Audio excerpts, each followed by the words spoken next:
हरे हरे बांसवा के हरियर कैनिया हो कैनिया कटीना हो कैनिया कटीना। कृष्णा बसुरी बनावई हो कैनिया कटीना। कृष्णा बसुरी बनावई हो कैनिया कटीना। ग्वालिन के दुआरे कृष्णा हंसी खुशी बजावई। ग्वालिन के द्वारे कृष्णा हंसी खुशी बजावई। हो कि दुर्गा द्वारे ना हो कि दुर्गा द्वारे ना। कृष्णा रगड़ा मचावई हो कि दुर्गा द्वारे ना। कृष्णा रगड़ा मचावई हो कि दुर्गा द्वारे ना।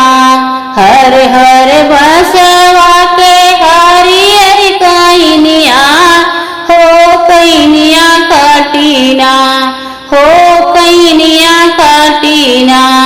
कृष्णा बांसुरी बजावई हो कैनिया कटीना। राधा के द्वारे कृष्णा मस्ती से बजावई हो कि मस्ती से बजावई हो कि शीतला द्वारे ना हो कि शीतला द्वारे ना।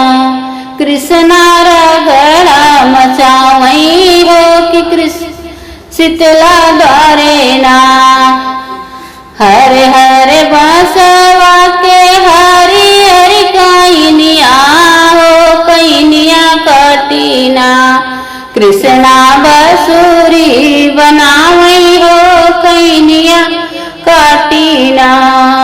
सबके द्वारे कृष्णा खुशी से बजावई। सबके द्वारे कृष्णा खुशी से बजावई हो भगवती द्वारे ना हो भगवती द्वारे ना।